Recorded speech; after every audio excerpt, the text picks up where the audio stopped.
All rise. Veuillez vous lever.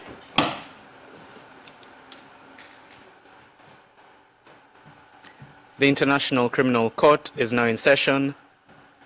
L'audience de la Cour pénale internationale est ouverte.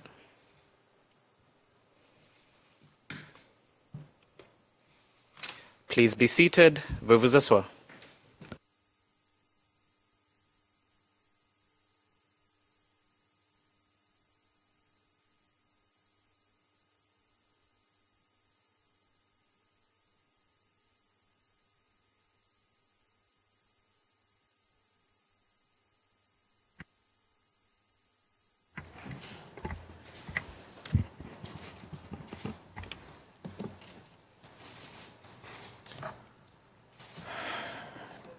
Good morning. Le juge président, bonjour. L'audience est ouverte.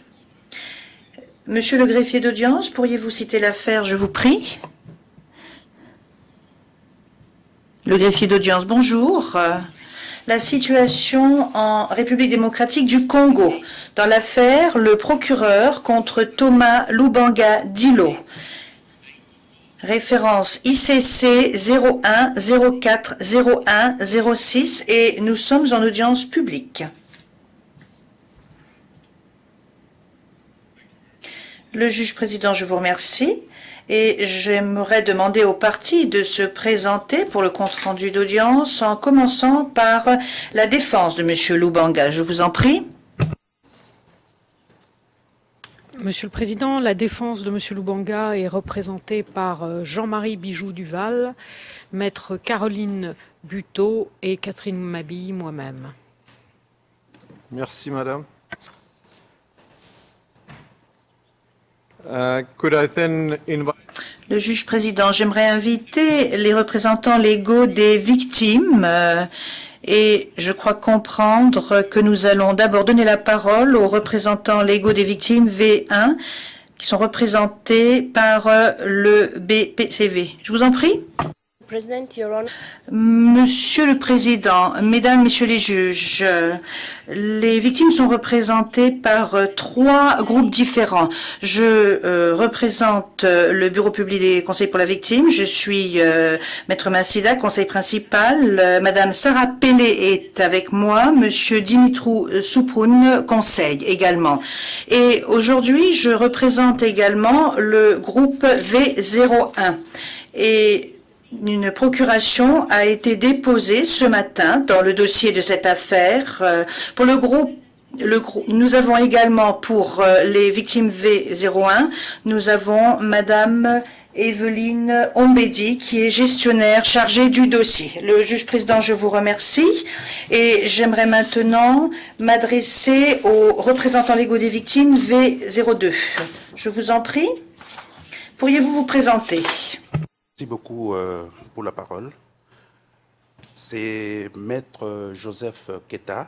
Je représente l'équipe VO1 et VO2 plutôt, VO2, avec la case manager Sylviana Gloginon, qui est la gestionnaire des dossiers. Merci, Monsieur le Président. Thank you very much. Pour merci. Et qu'en est-il du fonds au profit des victimes? Oui, madame? Bonjour, Monsieur le Président, Mesdames, Messieurs les juges, je m'appelle Silke Studinsky, je suis conseiller juridique et je représente le fonds au profit des victimes aujourd'hui. Le juge président, je vous remercie.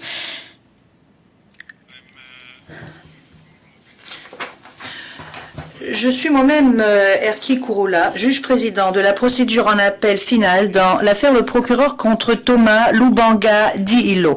À ma droite immédiate se trouve monsieur le juge Sang Hyun Song, puis madame le juge Sanji Monagen.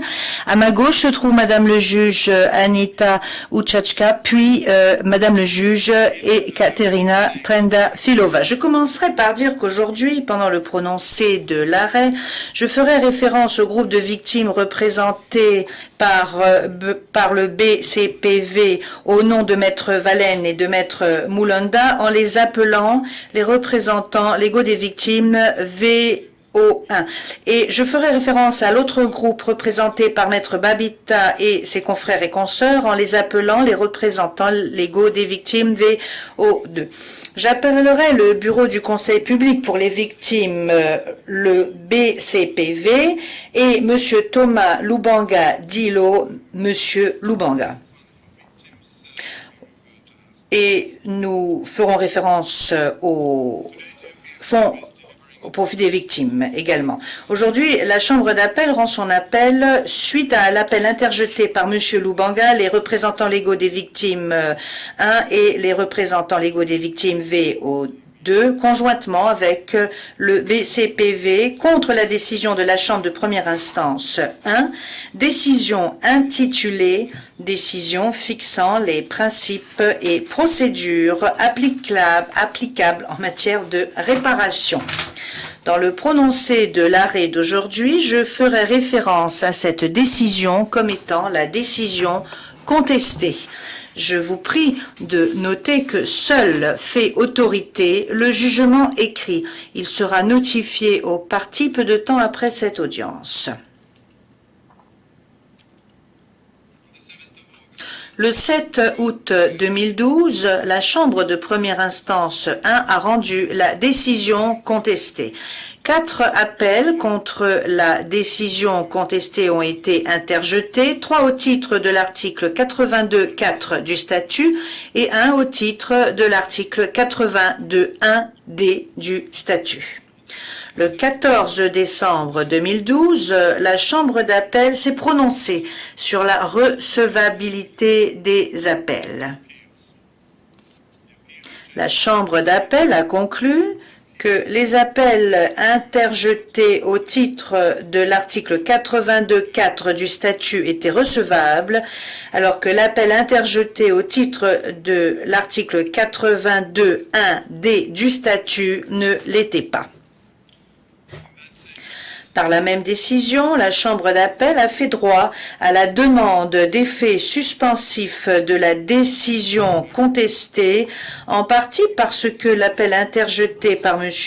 Lubanga contre sa condamnation était encore pendant à ce moment-là. Le 5 février 2013, M. Lubanga, les représentants légaux des victimes VO1 et les représentants légaux des victimes VO2, conjointement avec le BCPV, ont déposé leur mémoire d'appel contre la décision contestée.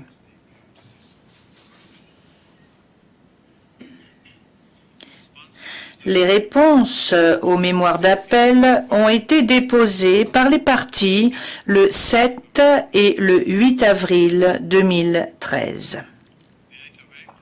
Le 8 avril 2013, donc la même année, après y avoir été invité par la Chambre d'appel, le Fonds au profit des victimes a déposé ses observations sur les appels.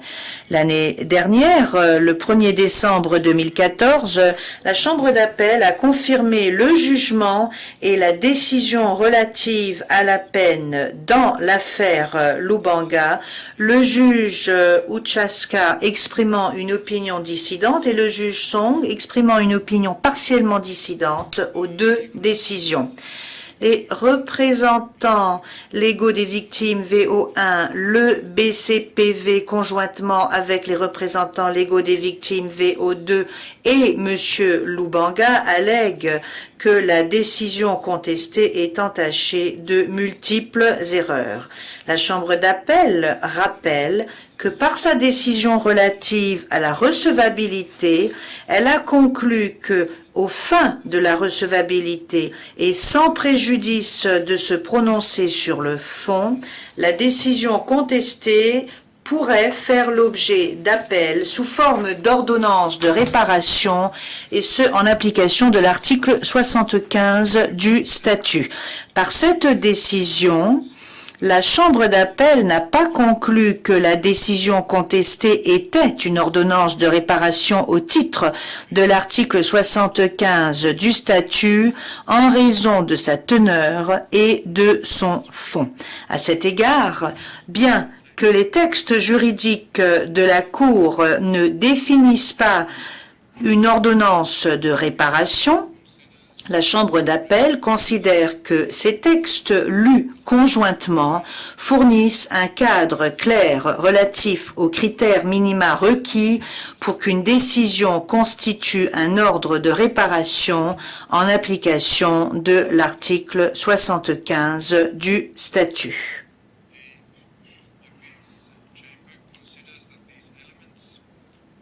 Je reviendrai de façon détaillée sur ces critères bientôt. À leur sujet, la Chambre d'appel considère qu'ils sont non seulement essentiels à l'exécution en bonne et due forme de l'ordonnance, mais également qu'ils sont la garantie que, dans tous les cas d'octroi de réparation, que la Cour respecte les droits des victimes et de la personne reconnue coupable, comme le prévoit la règle 97.3 du règlement de procédure et de preuve.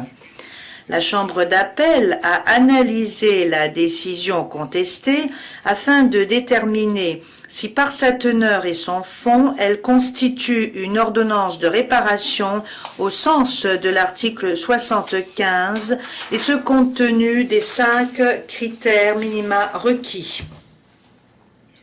À cet égard, la Chambre d'appel rappelle que la règle 153, paragraphe 1er, dispose que la Chambre d'appel peut confirmer, infirmer ou modifier une ordonnance de réparation prise conformément à l'article 75.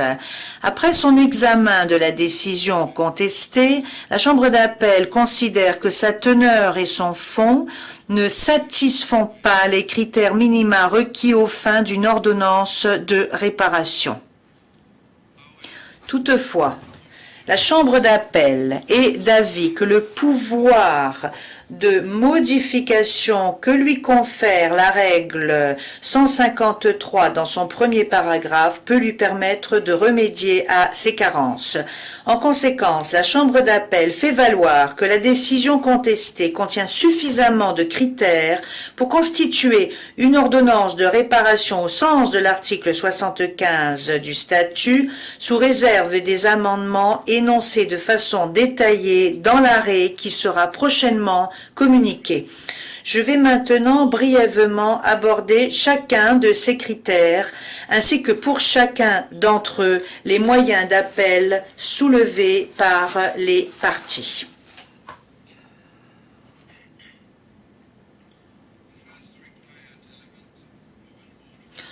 Au titre du statut, le premier critère requis est qu'une ordonnance de réparation doit être rendue à l'encontre de la personne condamnée. La Chambre d'appel estime que la Chambre de première instance a commis une erreur d'interprétation en considérant que les termes « par l'intermédiaire du fonds au profit des victimes » remplaçaient, et je cite à nouveau, les termes à l'encontre de la personne condamnée. La Chambre d'appel conclut maintenant qu'une ordonnance de réparation doit toujours être rendue à l'encontre de la personne condamnée et peut de surcroît être présentée par l'intermédiaire du fonds au profit des victimes. Par conséquent, la Chambre d'appel modifie la décision contestée de telle sorte que l'ordonnance de réparation soit à l'encontre de M. Lubanga. En conséquence de cette modification, les différentes normes de causalité et de preuve établies par la Chambre de première instance, selon que l'ordonnance a été rendue à l'encontre de M. Lubanga ou par l'intermédiaire du fonds au profit des victimes, sont aussi modifiées par la suppression des normes établies par la Chambre de première instance pour les ordonnances de réparation présentées seulement par l'intermédiaire du fonds au profit des victimes. En outre, une fois que l'ordonnance a été modifiée de telle sorte à viser M. Lubanga, les arguments relatifs au statut de M. Lubanga et du procureur en tant que partie sont rejetés parce que sans objet. Le deuxième critère a trait aux moyens d'appel invoqués afin de déterminer si M. Lubanga devrait être tenu responsable pour toute réparation accordée. La Chambre d'appel estime qu'une ordonnance de réparation doit établir la responsabilité de la personne condamnée eu égard aux réparations accordées par l'ordonnance et doit l'informer à ce sujet. En d'autres termes, la personne condamnée est la personne responsable de toutes les réparations accordées. Ainsi, la Chambre d'appel est d'avis que la Chambre de première instance a commis une erreur en considérant que les circonstances de l'affaire, et plus précisément le statut actuel d'indigence de M. Lubanga, signifiait qu'il n'était pas personnellement responsable des réparations accordées en l'espèce. La Chambre de première instance a également commis une erreur en prenant le contrôle des autres ressources du fonds au profit des victimes afin de financer les réparations. La Chambre d'appel modifie la décision contestée conformément à l'axiome suivant. Lorsqu'une personne condamnée n'est pas en mesure de répondre immédiatement à l'ordonnance de réparation pour des raisons d'indigence, le fonds au profit des victimes peut avancer ses autres ressources, mais une telle intervention n'exonère pas la personne condamnée de toute responsabilité. La personne condamnée garde cette responsabilité et doit rembourser le fonds au profit des victimes. De surcroît, il revient uniquement au conseil de direction du fonds au profit des victimes de déterminer si les autres ressources du fonds seront affectées pour compléter les ressources disponibles pour l'octroi des réparations. La Chambre d'appel abordera plus tard, lors de se prononcer, les conséquences de cette responsabilité imposée à M. Lubanga à ce stade de la procédure. En dernier lieu, la Chambre d'appel rejette les arguments de M. Lubanga, eu égard à la norme dite de proximate cause, la cause directe, et la norme dite du but ou for en common law, comme étant la norme de causalité applicable entre les crimes pour lesquels M. Lubanga a été condamné et le préjudice subi par les victimes.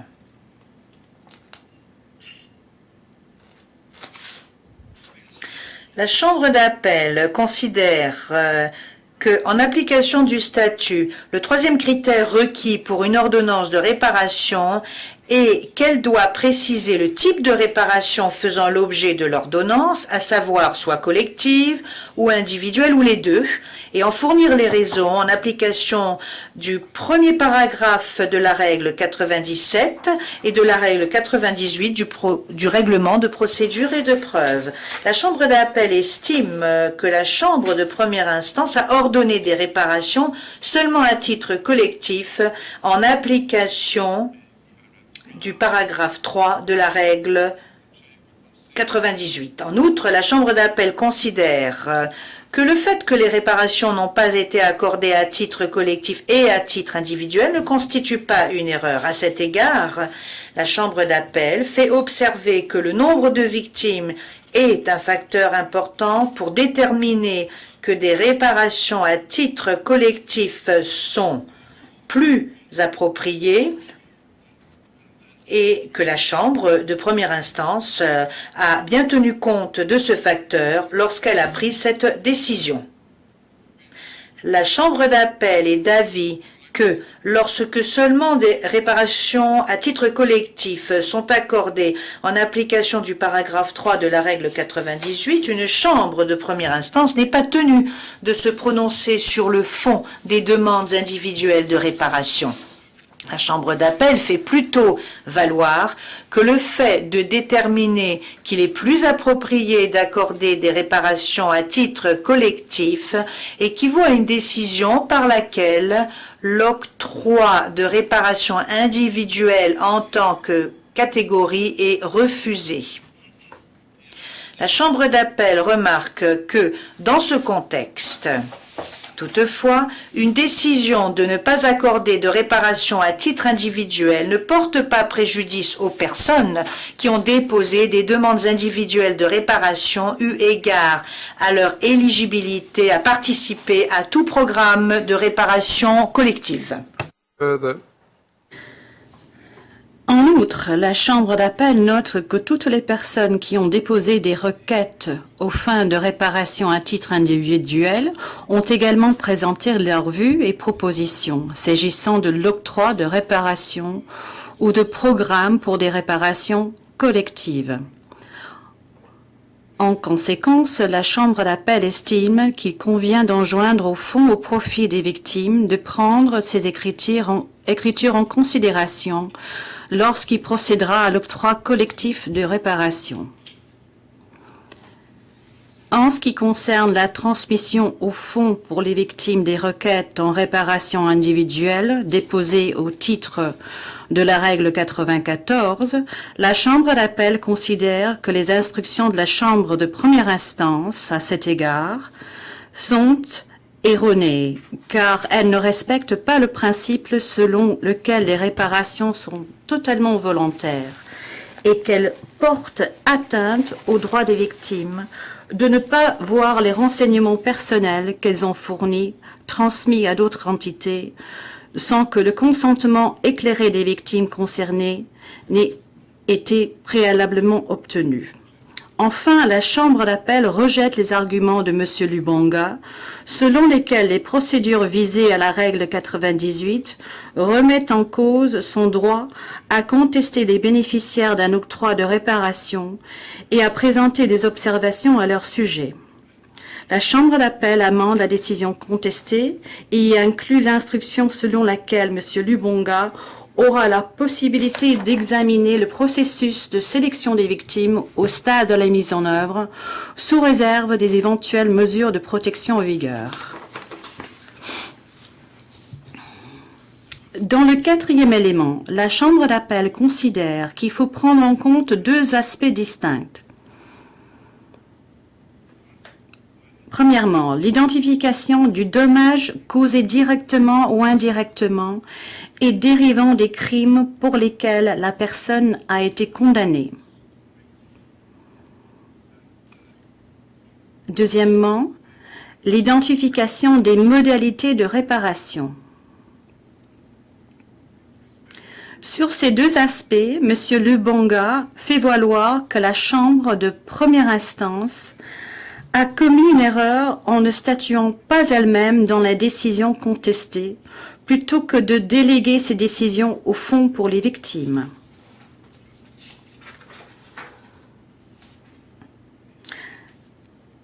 La Chambre d'appel estime que ces deux aspects doivent être tranchés par la Chambre de première instance numéro 1 dans son ordonnance aux fins de réparation. La Chambre d'appel se trouve ainsi d'accord avec M. Lubanga et considère que la Chambre première a commis une erreur en déléguant à d'autres la tâche de déterminer le préjudice causé aux victimes directes ou indirectes des crimes pour lesquels M. Lubanga a été condamné. Ce faisant, la Chambre d'appel souligne néanmoins la distinction essentielle qu'il convient d'établir entre la détermination du préjudice causé aux victimes directes ou indirectes des crimes pour lesquels la personne a été condamnée d'une part, qui doit être effectuée par la Chambre de première instance, et d'autre part, l'évaluation de l'ampleur du préjudice aux fins d'établir la nature et ou l'importance des réparations qui incombent au fond au profit des victimes, après qu'il ait été saisi d'une ordonnance en réparation.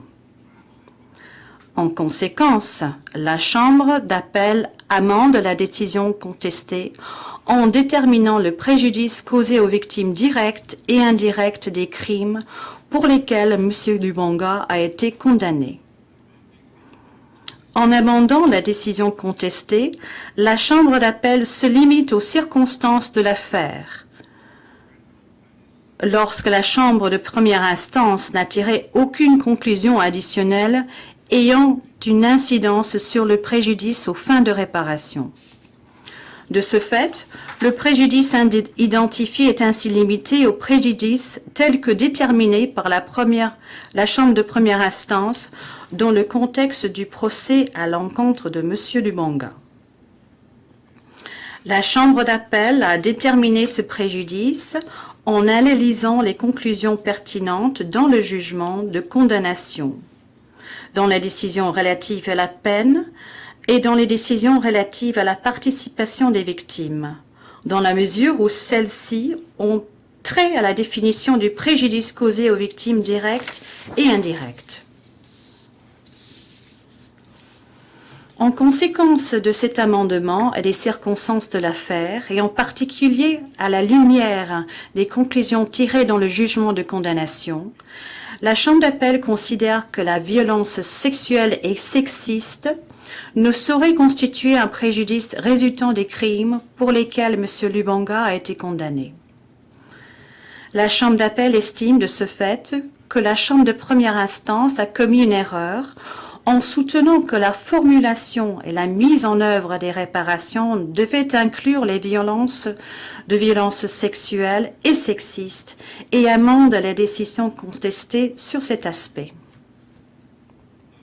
Néanmoins, la Chambre d'appel considère qu'il convient que le Conseil de direction du Fonds au profit des victimes, usant de son pouvoir discrétionnaire, examine la possibilité d'inclure des victimes de violences sexuelles et sexistes dans les activités d'aide entreprises en application de son mandat visé à la norme 50A du règlement du Fonds d'affectation spéciale au profit des victimes. La Chambre d'appel considère également qu'il convient d'inclure dans le projet de plan de mise en œuvre du Fonds un processus permettant de saisir d'autres ONG compétentes en matière de victimes de violences sexuelles et sexistes dans la région en cause. S'agissant des arguments de M. Lubanga, selon lesquels les modalités appropriées aux fins de réparation auraient été déléguées, la Chambre d'appel considère que M. Lubanga a mal interprété la décision contestée. Selon cette Chambre, la Chambre de première instance a bien identifié les modalités appropriées aux fins de réparation et c'est sur cette base que le Fonds au profit des victimes établira l'octroi des réparations collectives. La Chambre d'appel amende cependant la décision contestée car la décision contestée n'est pas claire à cet égard.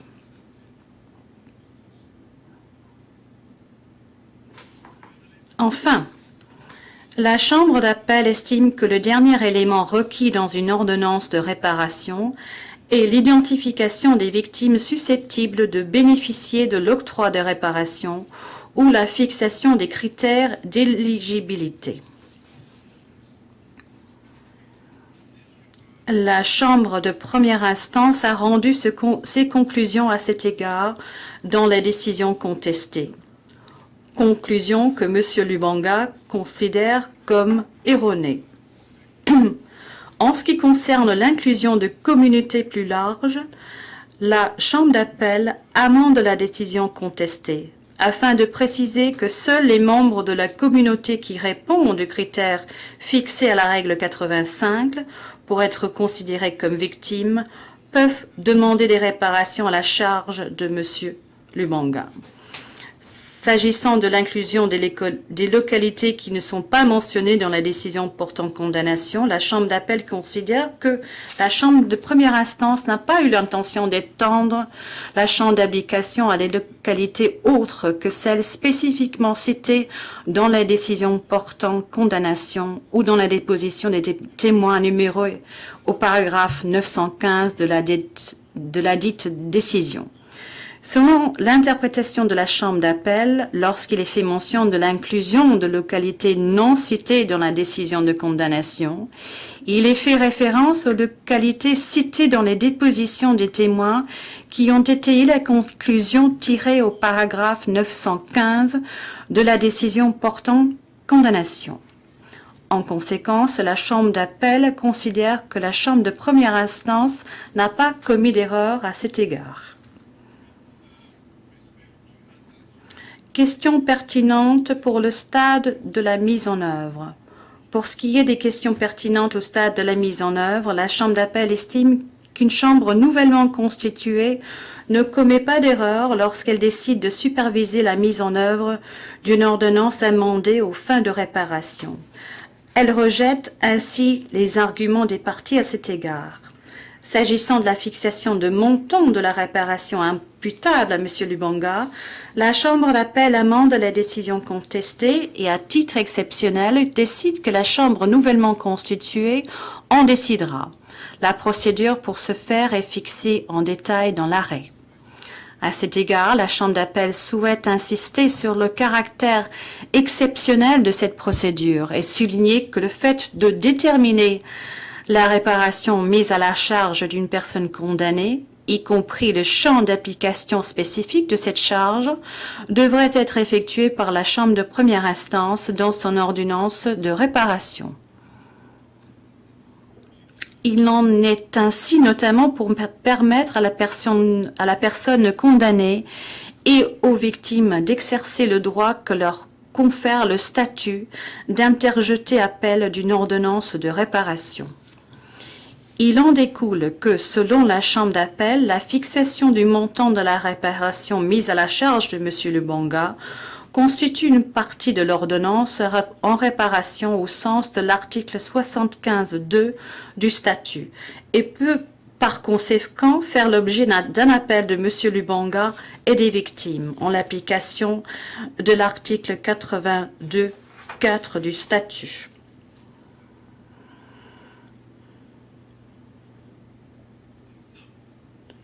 En résumé, la Chambre d'appel amende la décision contestée et, aux fins de plus de clarté, joint à l'arrêt une ordonnance en réparation amendée.